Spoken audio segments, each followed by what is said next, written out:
The courthouse was unusually crowded that morning. Every bench was filled, every seat claimed, and yet people still lined the back wall, standing shoulder to shoulder in anxious silence. The air was heavy, as though the very walls knew something pivotal was about to unfold. A row of reporters hunched over their notepads, whispering occasionally, their pens poised like weapons, ready to capture every tremor of drama. Cameras were not permitted inside, but the absence of flashing lights didn't dull the tension. It only amplified it. At the center of it all, the accused sat with a calm that felt unnatural, his expression smooth, almost smug, as if he believed he had already beaten the system. His lawyer leaned over now and then, whispering in his ear, prompting a thin smile to creep across his face. The defense team radiated confidence, a dangerous kind that only came from knowing evidence had been buried so deeply it might never see the light of day. Across the aisle, the prosecution shuffled their papers with strained determination. They had struggled to build a solid case, but too many pieces of the puzzle had been conveniently missing. Their witnesses had faltered, their physical evidence was thin, and the jury, though sworn to neutrality, had begun to show signs of doubt. The trial was on the brink of collapse, and everyone knew it. Then came the announcement. The child witness was being brought in. The murmur that followed was like a wave breaking against rocks. Some scoffed, some frowned, others exchanged uneasy glances. A child? What could a child possibly contribute to a case of this magnitude? Reporters sharpened their pencils, sensing the spectacle, but doubting its significance. Even the jurors leaned forward, their skepticism plain. The courtroom doors creaked open. A bailiff appeared, holding the small hand of a boy no older than 7. He was slight, his shoulders hunched, his other arm clutching a worn stuffed bear pressed tightly to his chest. His wide eyes darted nervously around the room, drinking in the sea of unfamiliar faces. Each step he took seemed heavier than the last, as though the weight of justice itself rested on his tiny frame. Whispers swelled again. The judge rapped his gavel sharply, silencing the crowd. His expression softened as he looked at the boy. "Don't be afraid," he said gently, his voice carrying across the chamber. "Just tell us what you remember, in your own words." The boy swallowed hard, nodding. His small legs swung as he climbed onto the witness chair. The bear remained clutched in his arms, his only armor against the storm. To the side, unnoticed by most, sat a uniformed officer with a canine at his heel. The German shepherd lay quietly, its head resting on its paws, appearing disinterested in the human drama unfolding before it. The handler kept a casual hand on the leash, his eyes half closed, as though this was just another routine day in court. Few paid the pair any attention. After all, the dog was just there for security. But the child noticed. His gaze lingered longer than expected on the animal, his brow furrowing. His lips parted as though forming words, then closed again. He shifted in his seat, fidgeting with the ear of his stuffed bear. The prosecutor leaned forward, asking a gentle question about the day in question. But the boy wasn't looking at her. His eyes were still fixed on the dog. A ripple of unease passed through the gallery as the silence stretched. People exchanged glances. The defense attorney smirked, clearly entertained. "This is absurd," he whispered to his client, loud enough for a few to hear. "He won't even speak." Then, in a moment that would be replayed in headlines and whispered about for years, the boy lifted his small hand. Slowly, hesitantly, but unmistakably, he pointed directly at the canine sitting quietly near its handler. Gasps erupted. Even the defense attorney froze. Mid-smirk. The boy's voice, barely above a whisper, carried across the hushed room. 2 words, simple yet chilling, slipped from his lips. "Bad dog." The effect was instant. The judge's face drained of color, his eyes snapping to the handler and then back to the child. A flurry of murmurs spread through the gallery like wildfire. Some laughed nervously, unsure if the child was joking. Others shivered, sensing there was something far more serious beneath the innocent declaration. The handler shifted in his seat, his hand tightening on the leash. The K9, as if aware of the sudden attention, lifted its head, ears pricked, eyes sharp. For the first time, the dog no longer looked like a passive presence. The prosecutor blinked in shock, trying to steady her voice. "What do you mean, sweetheart? Why do you say? Bad dog?" The boy's eyes didn't waver. His tiny voice, though trembling, carried with clarity. "That dog? I saw it. At the house." The courtroom fell into stunned silence. Reporters scribbled furiously, pens scratching across paper. Jurors shifted uncomfortably. The defense attorney sprang to his feet, shouting an objection, his voice desperate. But the judge raised a pale hand, silencing him before he could finish. "Let him continue," the judge ordered. Though his own voice shook Dot in that moment, the trial changed. No one in that room knew just how deeply those two words would unravel the truth. But they felt it, the shift in the air, the sense that something long buried had just been dragged into the light by the smallest, most unlikely witness, and the judge, pale as the marble columns towering over him, realized with a sinking dread, this case was far from over. The courtroom was still humming from the child's startling words. Bad dog. 2 syllables had dropped like stones into a still pond, sending ripples through every corner of the room. Reporters scribbled furiously. Jurors shifted uncomfortably, and the judge sat frozen in his chair, as pale as parchment. No one had expected this. Certainly not the defense. Certainly not the handler with the K9 sitting by his side. The child remained steady, though his small frame quivered. He clutched his stuffed bear closer to his chest, his wide eyes fixed on the dog. He wasn't smiling. He wasn't teasing. He wasn't the least bit confused.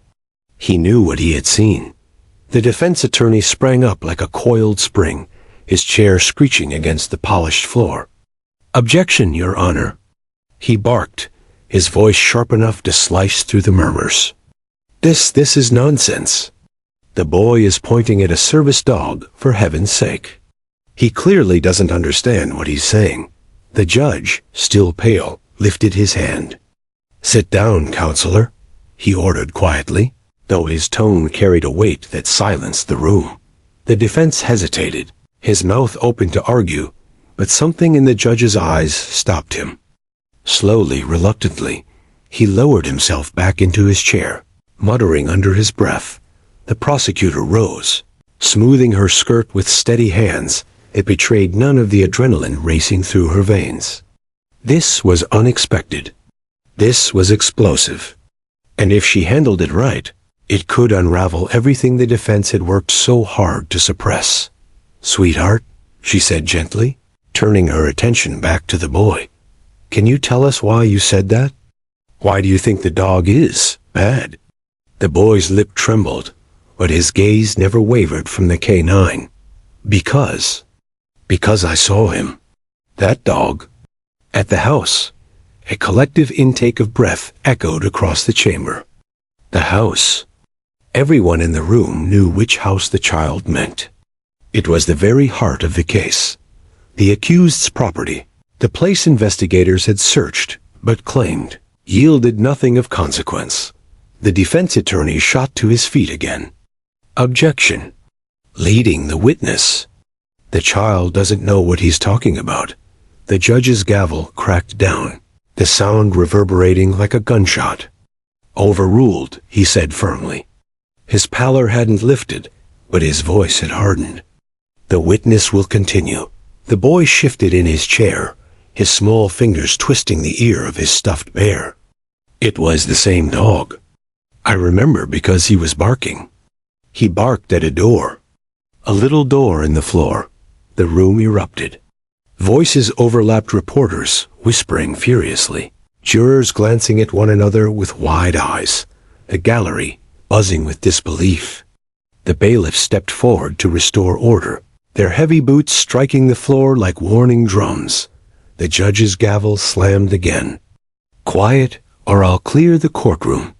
The noise dwindled to silence, the air thick with tension. The prosecutor leaned closer, her voice steady but soft. "Are you saying this dog was in the house, and you saw him bark at a door in the floor?" The child nodded vigorously, his eyes watering now from the pressure of so many stares. "Yes, a little door. Like a hiding place." He sniffled, burying his face briefly in his bear before continuing. "He barked and barked, but then the man pulled him away. He said enough. He said not to look there." The judge's hand froze on his gavel. His pale face turned toward the handler, who sat rigid, his jaw tight, his knuckles white around the leash. The K9 beside him shifted uneasily, as if sensing the storm brewing around them. The defense attorney stood again, but his voice cracked this time. "Your Honor, this is preposterous. We cannot let the ramblings of a frightened child dictate the course of a federal trial." He's clearly confused. Dogs bark at all sorts of things, but the words lacked conviction. Even he could hear it. The prosecutor straightened, her eyes glinting with determination. "Or maybe, counselor, the child has just pointed us to evidence your client hoped would stay buried." Gasps rippled once more. The judge turned to the handler. "Officer," he said slowly, his voice tight with restrained anger, "was your dog deployed to the defendant's property on the date in question?" The handler swallowed hard. "Yes, Your Honor." "And did your dog signal at a location fitting this description?" A door in the floor?" The handler's Adam's apple bobbed. He hesitated, and the hesitation was louder than any admission. The silence that followed seemed to stretch into eternity. Finally, with a low, reluctant voice, he answered, "Yes." Chaos. The gallery erupted again, louder this time. Jurors covered their mouths. Reporters dropped pens in shock. Even the bailiffs exchanged startled glances. The judge's gavel thundered until silence fell once more. The child sat quietly through the storm, clutching his bear. His job was done. He had spoken the truth, and though his voice had been small, it had been louder than all the lies stacked against it. The judge leaned back in his chair, his face still pale but now carved with anger. "This court will recess for 20 minutes, he announced sharply. "I expect the prosecution and defense in my chambers immediately." He struck his gavel once more, and the courtroom dissolved into chaos. Reporters flooded toward the exits to relay the breaking news. Jurors whispered feverishly, and spectators buzzed with excitement. The defense attorney was red-faced, snapping at his aides. The handler sat slumped, his gaze fixed on the floor dot, and through it all, the boy was led gently away by the bailiff, his small hand gripping his bear. He looked back only once, his eyes catching the dog's. For a fleeting moment, the German shepherd tilted its head, ears perked, gaze steady. It was almost as if the animal knew that, despite everything, he had just been named as the key to a truth that could no longer be ignored. Child's 2 words still echoed through the chamber long after he was gone. Bad Dog. What had started as innocent testimony had shifted the course of the entire trial. And for the first time, the accused's confident smirk faltered. The courtroom was a storm of whispers, even after the recess ended. Reporters rushed back in with flushed faces, their notebooks ready, their eyes glinting with the thrill of breaking news. Jurors avoided eye contact with one another, their thoughts heavy with questions they weren't allowed to voice. The gallery was thick with anticipation, every person sitting on the edge of their seat, waiting to see how the morning's revelations would unfold. When the judge re-entered, his robe sweeping across the floor like a dark shadow, the chatter cut off instantly. He was still pale, his lips pressed into a thin line, but his eyes carried fire now, a fire of suspicion, frustration. And something else. The burden of knowing the truth was closer than anyone had dared admit. All rise. A bailiff commanded, though his own voice trembled faintly. When the room settled, the judge wasted no time. His gavel struck once. This court is now back in session. Let us proceed. The prosecutor stood immediately, a certain energy radiating from her posture. She knew momentum was finally on her side, and she would not squander it.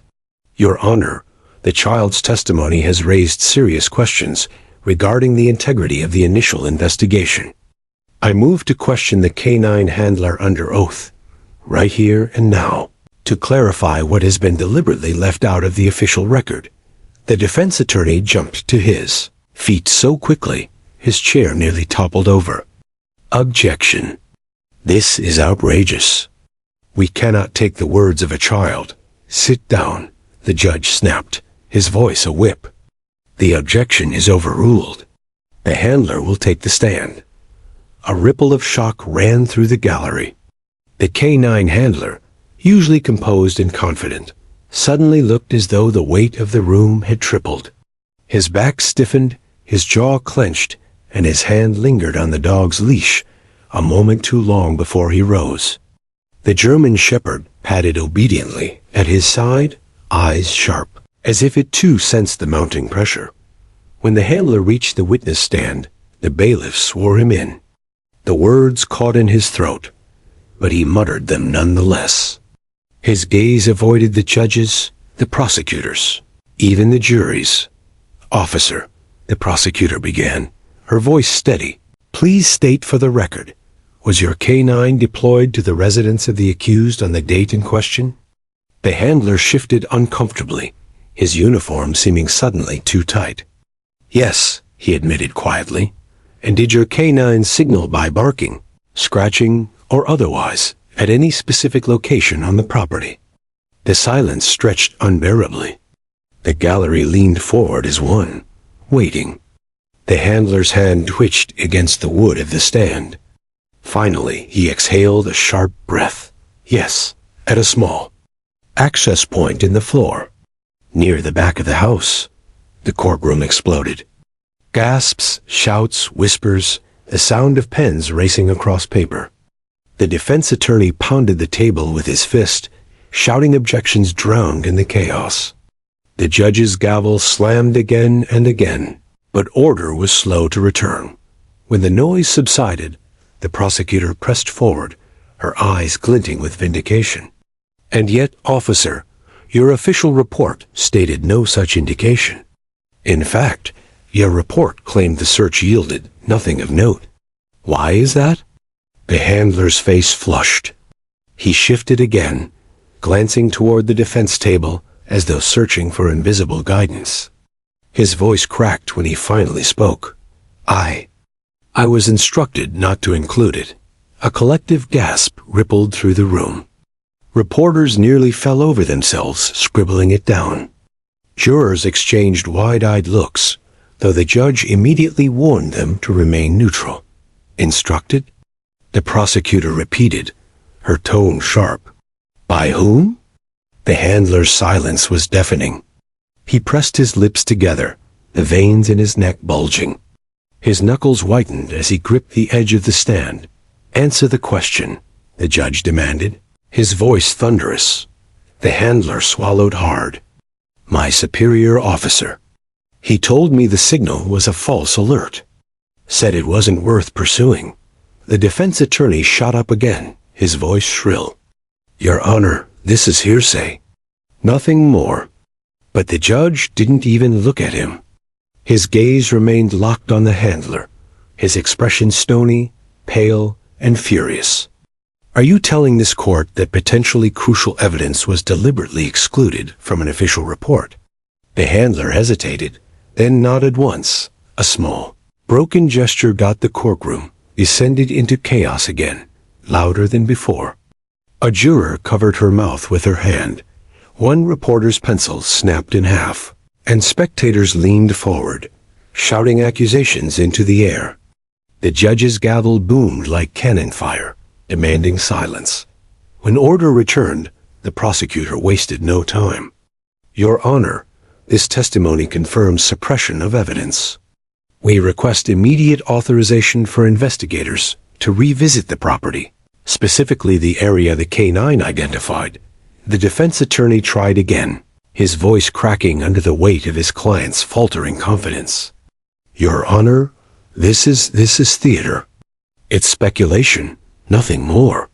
The judge turned to him slowly, his pale face framed by eyes that now burned with righteous anger.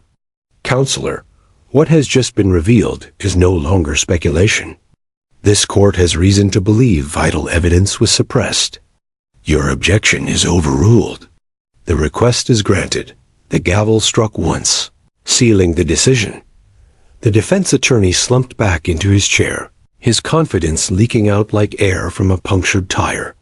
His client, the accused, clenched his fists, his once smug expression twisted into something darker, something desperate.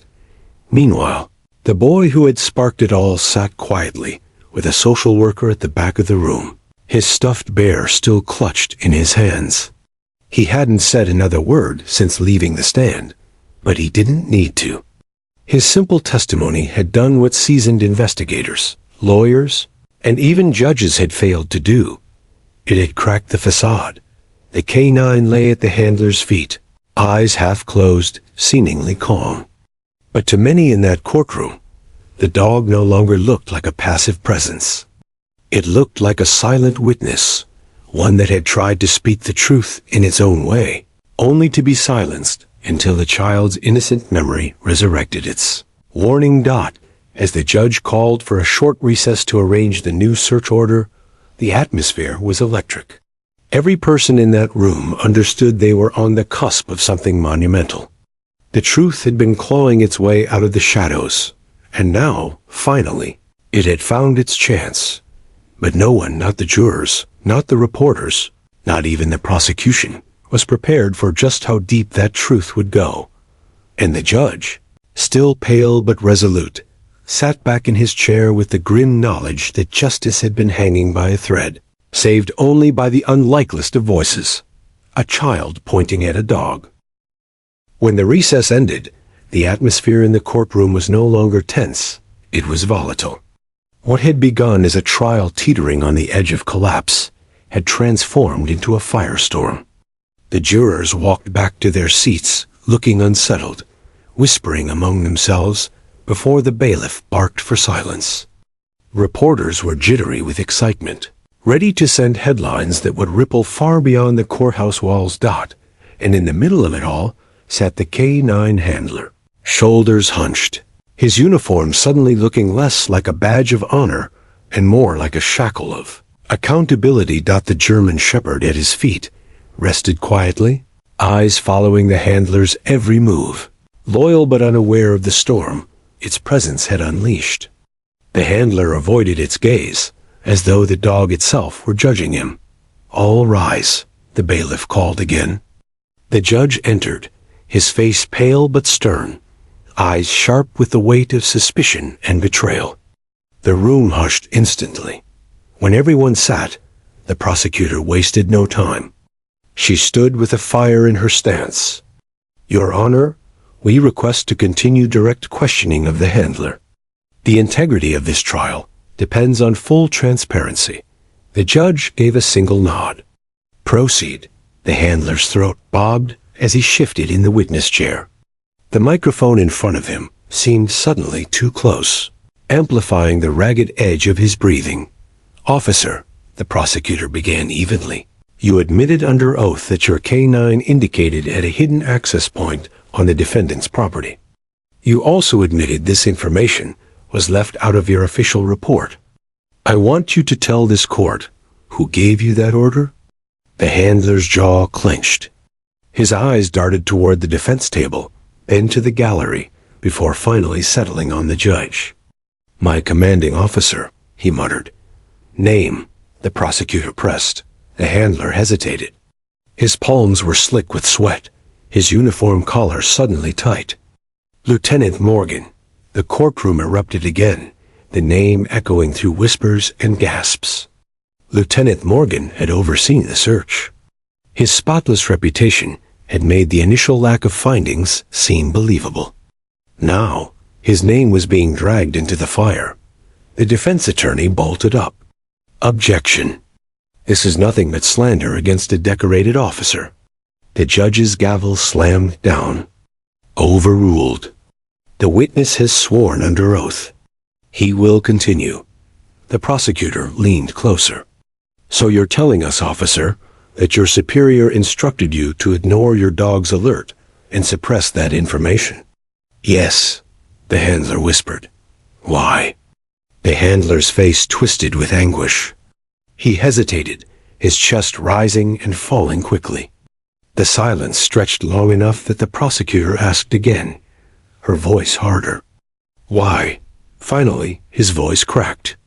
Because he said the department didn't need more complications, that the case was already sensitive, and if the dog's alert turned out to be nothing, it would embarrass the unit. A wave of outrage rolled through the courtroom. Reporters scribbled like mad. Jurors' faces flushed with disbelief. The defense attorney tried to rise again, but even he seemed uncertain of what argument could possibly salvage this. The prosecutor didn't ease up.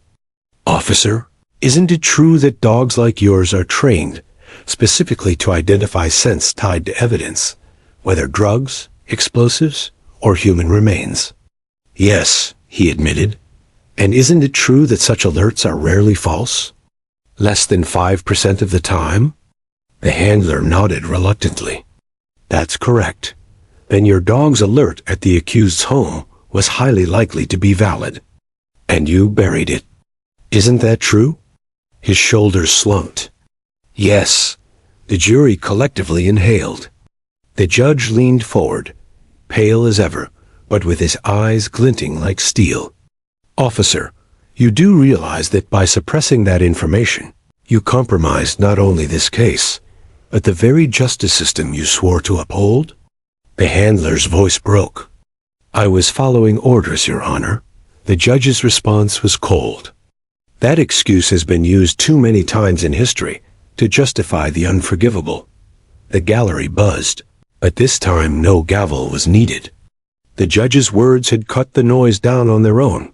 The prosecutor shifted, her voice softer now, though still firm. Tell me, officer, did your dog ever alert anywhere else on the property besides the door in the floor? The handler hesitated, then closed his eyes.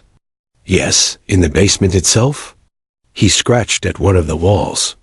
The silence that followed was deafening. The defense attorney's face had gone chalk white. The accused himself clenched his fists so tightly his knuckles blanched, his confident mask finally cracking into something raw-panic. The prosecutor pounced. So not only was there an alert at a hidden door, but also in the basement. And yet, the official record says nothing. Officer, why didn't you refuse to alter your report? The handler's shoulders shook slightly. Because I was told. If I pushed back, my career was over. My K-9 would be reassigned. Everything I'd worked for would be gone. The words fell heavy across the room. It was not just cowardice. It was fear. A man who had sworn to uphold justice had chosen silence, and in doing so, had nearly allowed evil to walk free. The judge broke the silence with a voice like thunder. You will remain available for further questioning. And rest assured, your actions and your superiors will face full review. The gavel struck sharply, sealing the declaration. The handler sank into his chair, his head bowed, his dog pressing against his leg, as though offering comfort. The loyalty of the animal contrasted starkly with the disloyalty of its handler to the truth. Meanwhile, the child sat quietly at the back, a social worker's hand resting gently on his shoulder. He didn't understand the legal arguments, the professional betrayals, or the storm of scandal sweeping through the courtroom. But he knew one thing. He had seen the dog, and he had remembered. And because he had spoken, secrets that grown men had tried to bury were clawing their way into the open dot as the judge called another short recess. The gallery burst into whispers. suppressed evidence, a hidden door, a basement. Each word was carried like wildfire from mouth to mouth. The defense attorney sat motionless now, his face ghostly pale, sweat shining at his temples. For the first time since the trial began, he realized he was losing control of the narrative. The smug confidence that had buoyed his client for weeks was gone, and at the defense table, the accused stared straight ahead, his eyes cold and calculating. He no longer smirked. He no longer whispered. He simply sat, jaw tight, eyes darting like a predator, cornered for the first time. The trial had shifted irreversibly. The handler's testimony had cracked another layer of the facade. What had been buried was now rising fast. And everyone in that courtroom knew they were only at the beginning of uncovering just how deep the lies went. The courthouse cafeteria buzzed with energy during the recess, though no one seemed hungry. Coffee cups sat untouched, sandwiches remained wrapped, and all attention revolved around whispered speculations. Journalists huddled in corners, dialing editors with breathless updates. The defense team avoided eye contact with anyone, their papers scattered across the table like the remains of a losing battle dot in the judge's chambers. The pale-faced magistrate sat with hands clasped tightly, speaking to no one. His gavel had rung harder than usual that morning, his patience threadbare. This trial was no longer just about a defendant's guilt or innocence. It was about the integrity of the system itself. When the recess ended, tension swelled like storm clouds. The jurors filed back into their seats, glancing nervously at the accused, at the handler, and most of all at the child, who remained quiet, his small frame nearly swallowed by the chair.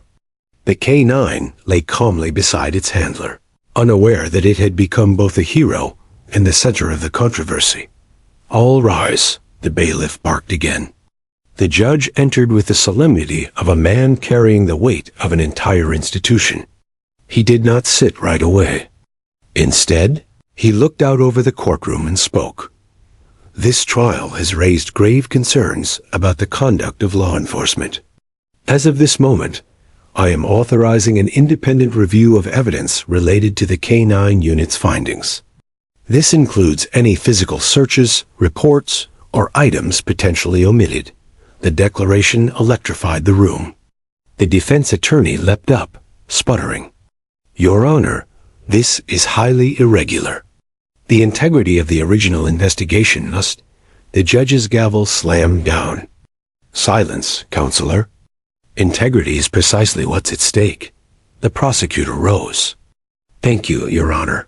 In light of this ruling, we would like to recall Officer Daniels for further testimony and request authorization to enter photographic evidence taken during the original search." The handler officer, Daniels, looked sick as he walked back to the stand. His face was drawn, his lips pale, his hands trembling slightly as he adjusted the microphone. "Officer Daniels," the prosecutor began, "you stated earlier that your dog alerted not only at a concealed door, but also within the basement itself. Do you recall photographs being taken during that search?" Daniels nodded weakly. "Yes, a forensic photographer was with us. Were those photos included in your final report?" His eyes flickered downward. "No. Why not?" His throat tightened. "Because Lieutenant Morgan told us they weren't necessary. He said they showed nothing useful." The prosecutor walked to her table and lifted a folder, holding it up for the judge. "Your Honor, we have obtained those photographs through subpoena. They were not entered into discovery by the defense. With your permission, I'd like them displayed to the jury." The judge's brow furrowed. "Proceed." A projector flickered to life, casting grainy images onto a screen at the side of the courtroom. The first photo showed the basement bare concrete walls, a single hanging bulb, and a faint scratch pattern at the bottom corner of one wall.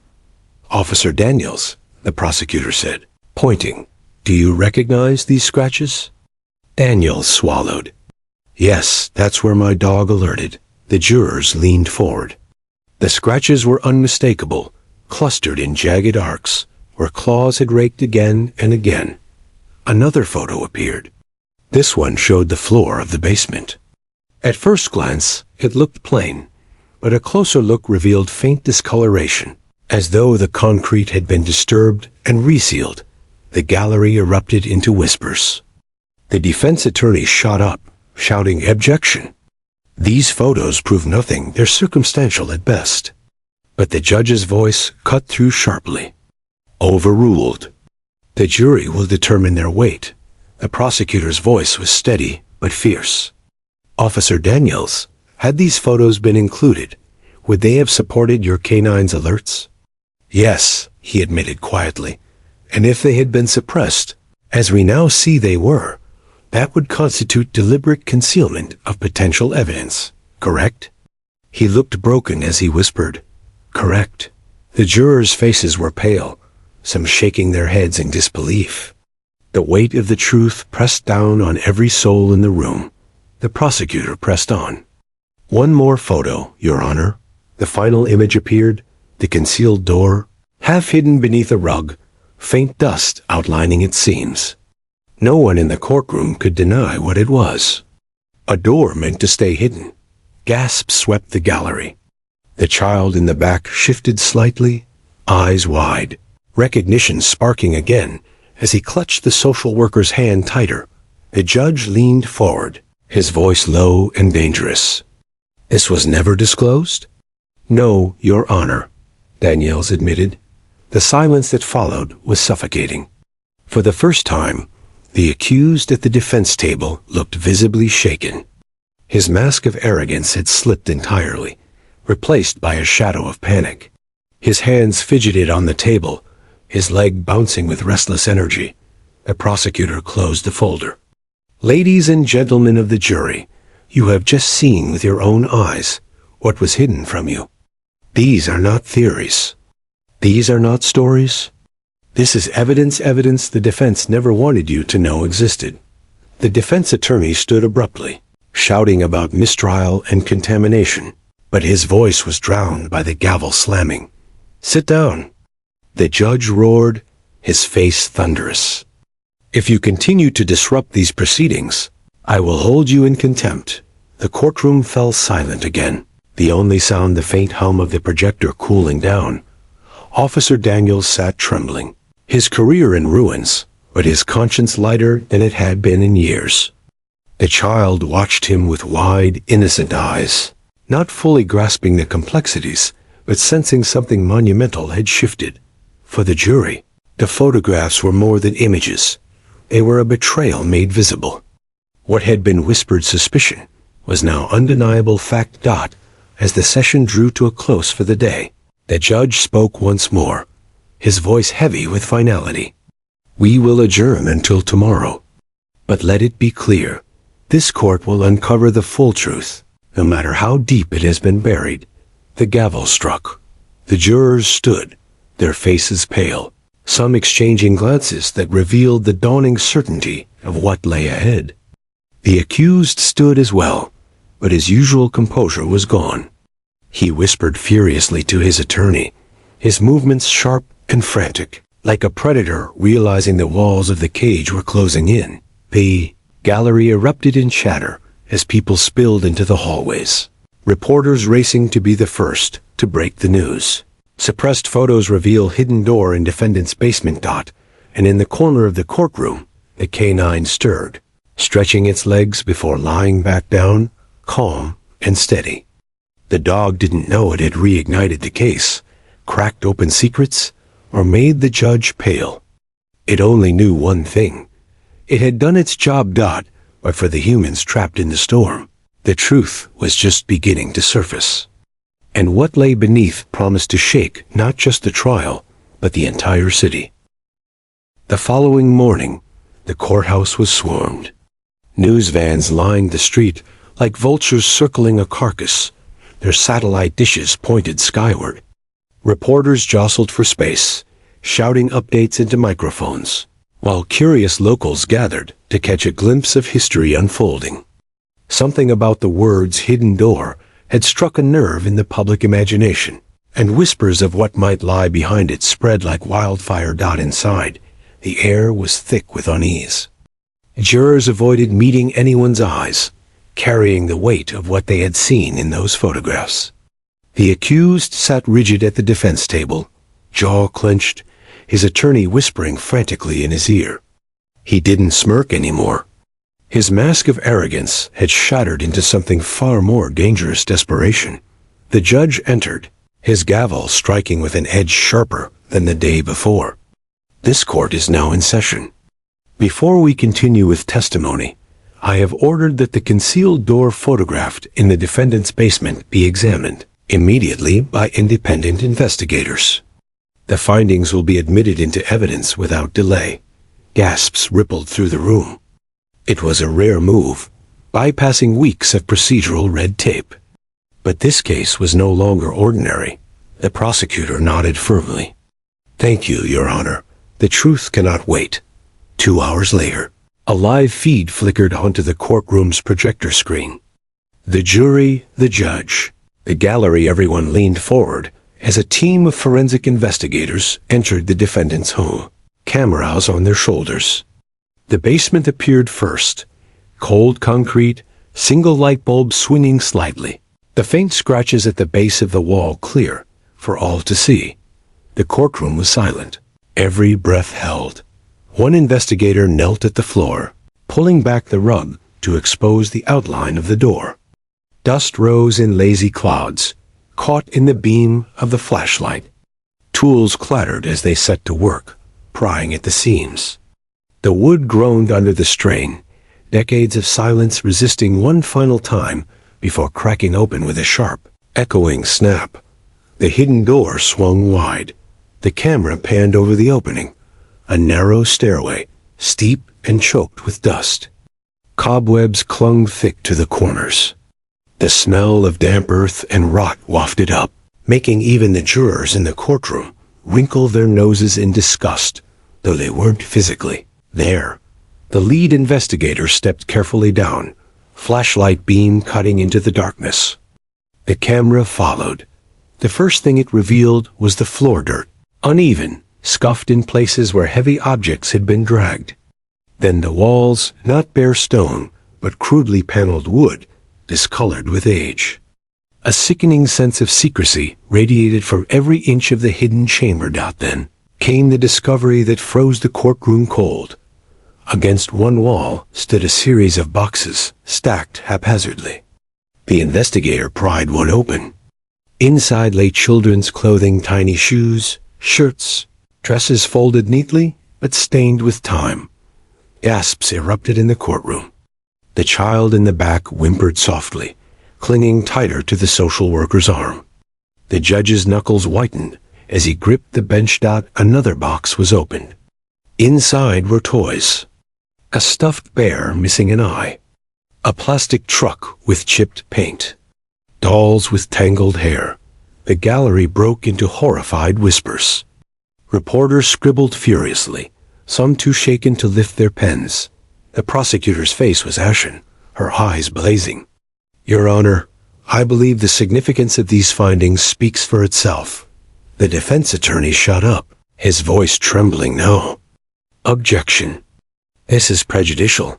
These items prove nothing directly tying my client." The judge's gavel cracked down like a thunderclap. "Sit down. If you interrupt again with frivolous objections, I will hold you in contempt." The investigators continued. At the far end of the chamber, the flashlight beam landed on something else. Scratch marks, deeper and more frantic than those made by the K9. They gouged the wooden paneling, streaks that spoke of desperation. A hush fell so complete it felt like the entire building held its breath. The camera lingered, then shifted to reveal a final horror. A small mattress, filthy and stained, pushed against the wall. Chains hung nearby, bolted into the wood. A collective gasp swept the room. Some jurors covered their mouths, others turned away with tears in their eyes. The social worker pulled the child closer, shielding his face. The judge himself looked shaken, his pale complexion now ghostly. His hand trembled slightly before he steadied it on the bench. This evidence, he swallowed hard. This evidence will be formally entered into the record. The prosecutor's voice was quiet, heavy. Ladies and gentlemen, you have just witnessed what was hidden. This was not imagination. This was not speculation. This was deliberate concealment. This, she gestured toward the screen, her voice breaking slightly, is the buried truth.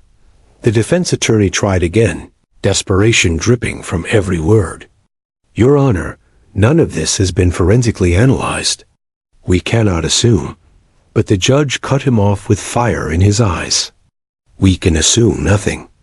But we cannot ignore what we have seen. His voice dropped, heavy with finality. The chamber exists. Its contents exist. And they demand explanation. The accused sat rigid, his face a mask of barely restrained fury.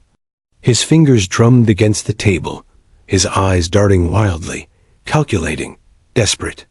For the first time, even his attorney shifted away slightly. As if proximity itself had become toxic, the jurors looked on, pale and horrified. The image of the secret chamber burned forever into their minds. As the live feed ended, the courtroom remained locked in silence. Then, slowly, whispers began to rise. Words like monstrous, unthinkable, guilty. Reporters bolted for the doors, eager to transmit the discovery to a public that would be shaken to its core. The judge finally spoke, his voice quiet but carrying. This trial is no longer about shadows and doubt. It is about what lies in plain sight. And I assure you, justice will not turn away from what we have seen today. The gavel came down hard. The accused closed his eyes for a moment, exhaling through clenched teeth, his composure a brittle shell ready to shatter. The handler, Daniels, buried his face in his hands, his canine pressing close against his leg as though sensing his anguish. The child, the one whose innocent words had sparked this unraveling, sat in silence, too young to understand the tidal wave he had unleashed, but old enough to sense the darkness had finally been dragged into the light. What had been buried for years had surfaced in the span of an hour. And what came next would determine whether those truths would finally bring justice, or if the shadows would find a way to swallow them again. The next morning, the courthouse felt like a volcano about to erupt. The previous day's revelations had spread across the city like wildfire. Newspapers screamed with headlines about the hidden chamber. Morning shows broadcast grainy stills of the boxes, toys, and chains. Citizens crowded the courthouse steps, demanding justice, their voices rising like a tide of anger. Inside, the jury filed into their seats, looking worn and pale. Each of them carried the image of that filthy mattress and clawed walls like a wound that would never heal. Defendant entered flanked by deputies, his once proud posture diminished. His jaw was still tight, but his eyes were hollow, darting frantically around the room as if searching for escape. The whispers that followed him were not whispers of doubt anymore. They were whispers of disgust, of certainty. All rise. The judge entered, his robe heavy with the weight of what the trial had become. His face was gray, lips thin, his eyes set with steel. He wasted no words. Court is now in session. The prosecutor stood, papers in hand, but her voice didn't need them. Her tone carried the heat of a furnace. Your Honor, we request the defendant be recalled to the stand. After yesterday's discovery, the people deserve to hear from him directly. The defense attorney sprang up. Objection. This is nothing but theater. My client has a constitutional right not to incriminate himself. The judge fixed him with a cold stare. And he has the right to testify if he chooses. Does your client wish to take the stand? The defendant's jaw clenched. For a moment, silence stretched. Then, to the surprise of all, he nodded once. I'll speak. Gasps rippled through the gallery. The defense attorney whispered furiously into his ear, but the defendant waved him off and rose. The deputies escorted him to the witness chair. When he sat, his hands gripped the edges of the seat so tightly that his knuckles whitened. His voice was low, but sharp as a blade. "I've been made into a monster in this courtroom, but I am not guilty of what you're trying to pin on me." The prosecutor stepped forward. "Then perhaps you can explain what was found in your basement. The hidden chamber. The boxes. The chains." A muscle ticked in his jaw. "That chamber predates me. That house has been in my family for decades. You think I built it? You think those things belong to me? Maybe they were left behind long before I lived there." The jury stirred, uneasy. The explanation rang hollow, flimsy against the images they had seen. The prosecutor's eyes narrowed. "And yet your fingerprints were found on the door leading down. Your DNA was recovered from the mattress. Do you deny that?" His face flushed red, his composure slipping. "I went down there once. Out of curiosity. I touched things. That doesn't mean I used them." The prosecutor pressed harder. "And the child our witness recognized your dog." He pointed at it and remembered. He remembered being in that basement. The defendant's voice rose, cracking under the pressure. "Kids say things. They imagine. You're all swallowing this whole because you want someone to blame." The gallery erupted, some shouting, others hissing in outrage. The judge hammered his gavel, demanding order. The prosecutor's voice sharpened. "So you expect this court to believe that the chamber, the toys, the chains, the scratched walls, all of it, was nothing to do with you?" "Yes," he snapped, spit flying from his lips. His face contorted with rage. "I'm being set up. You people want to ruin me because I don't fit your perfect image." For the first time, the defendant no longer looked like a man clinging to innocence. He looked like a man cornered. His words were frantic, his tone desperate, his mask peeling away piece by piece. The prosecutor's voice dropped to a near whisper, sharp as a knife. "Then tell us this. Why did the K9 alert twice? Once at the door, once at the wall. What was your dog smelling, if not the truth?" The silence was unbearable. The defendant's lips moved, but no words came. His eyes darted, searching for a lifeline that wasn't there. Finally, he slammed a fist against the arm of the chair. "It's a mistake. Dogs make mistakes." Gasps echoed. Even Officer Daniels, seated nearby with his K9 at his side, looked up sharply, his face a mask of shame and fury. The judge leaned forward, voice trembling not with fear, but with anger. "Enough. You will answer the questions without shouting, or you will be removed from this stand." The defendant seethed, breathing hard, chest rising and falling like a man barely holding back an explosion. The prosecutor delivered the final blow. She held up a folder. "Your Honor, we have recently obtained documents receipts for renovations at the defendant's home. Specifically, payments made to a contractor for structural alterations in the basement. Dates? 6 years ago? Right when our witness was reported missing for 3 days." The courtroom exploded. Jurors covered their mouths, some shaking their heads. The gallery surged with whispers, people half rising from their seats in shock. The defendant's eyes went wide. His mouth opened, but no sound came out. For the first time, his face showed something no one had seen before: fear.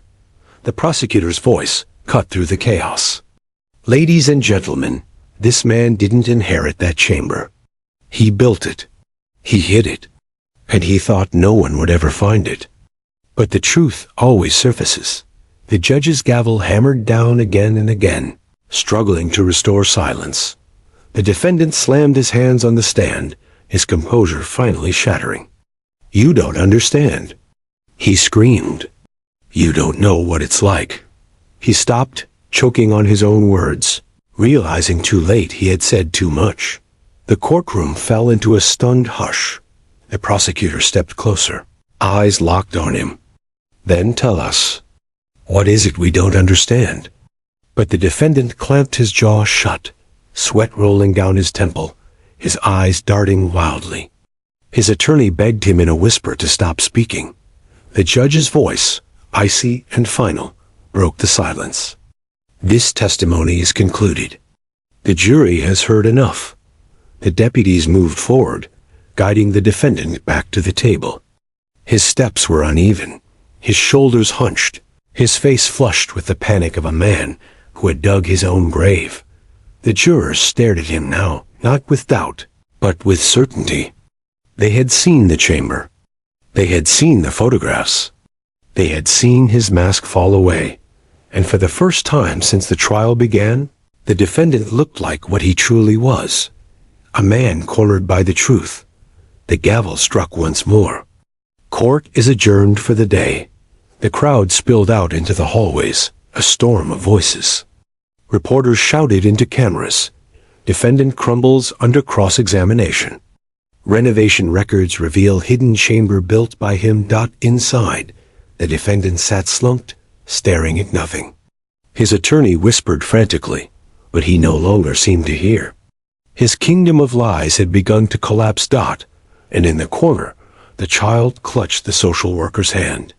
For the first time, there was a faint, fragile smile on his lips. Justice, though slow and brutal, was finally within reach. The courtroom was quieter than usual on the morning of the verdict. Reporters crowded the hallways, broadcasting every whisper. The air inside seemed almost heavy enough to touch tension wrapping around every person like a suffocating fog. The jurors entered slowly, their expressions grave, their steps measured. They had seen the hidden chamber, the photographs, the toys, the chains.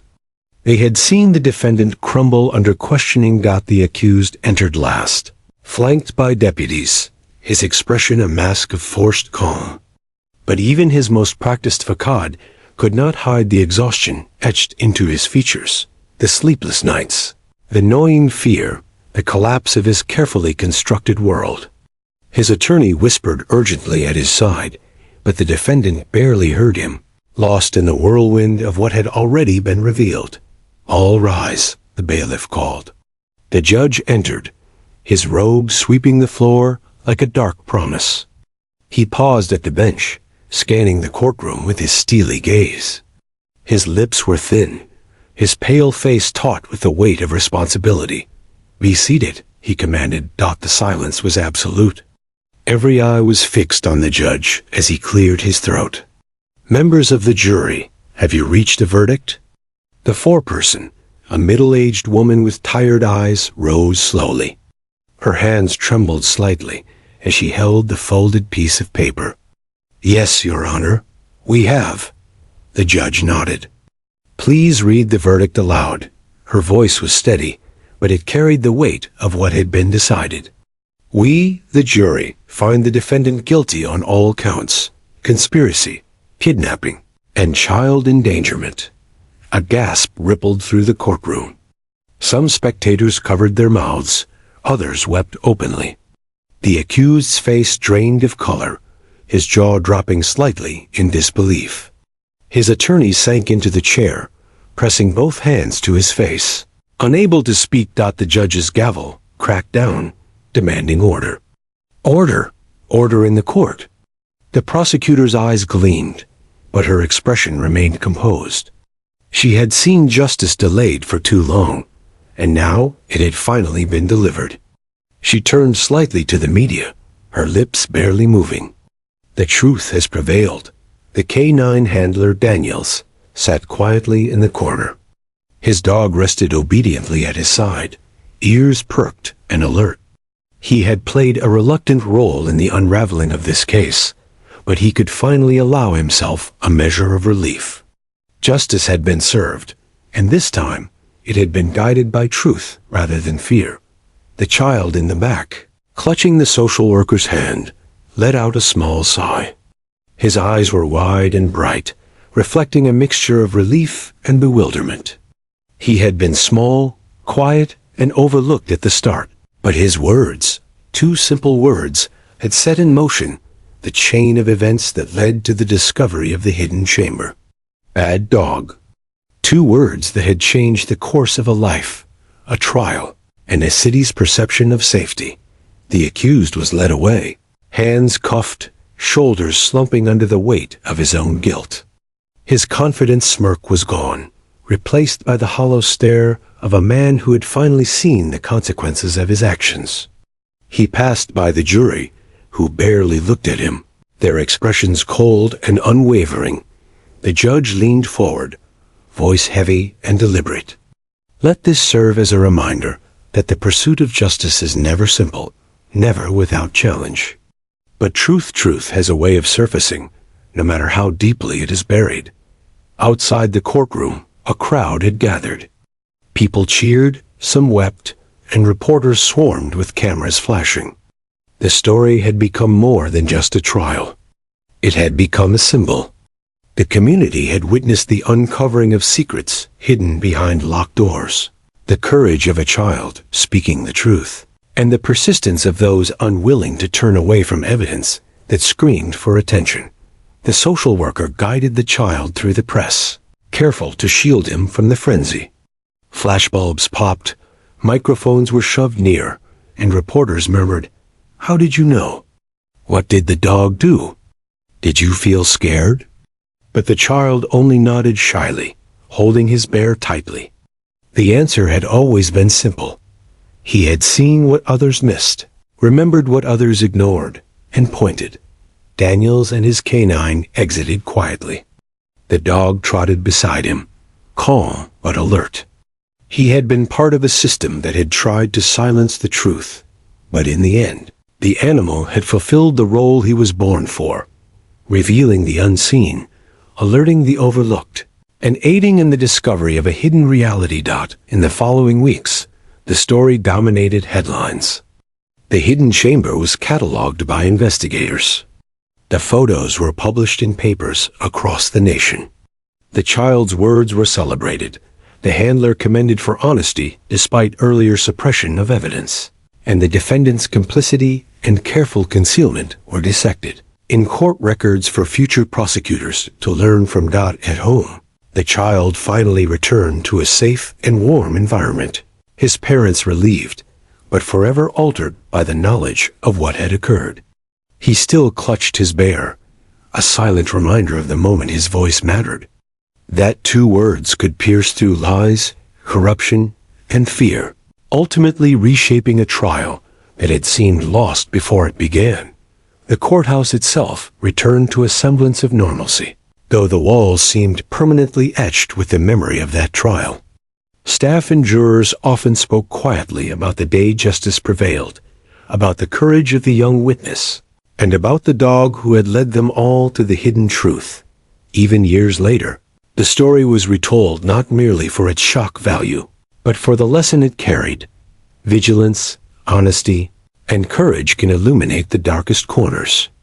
Even the smallest voice, when heard, can uncover monumental truths. And somewhere in the city, the canine's bark still echoed in memory, not a bad bark, but a reminder of the moment when instincts, innocence, and determination converged to prevent tragedy. The child, now older, would carry that lesson forever, that even the most powerless among us can make the world listen. The trial was over. Justice had been done. The hidden chamber was exposed. The lies were unmasked. And the judge, still pale but resolute, knew that in his courtroom, the law had served its highest purpose, protecting the innocent and revealing the truth. The gavel struck one final time. The echo lingered long after the room emptied, a punctuation mark on a story that would be told and retold for generations. A child, a dog, and the courage to speak the truth.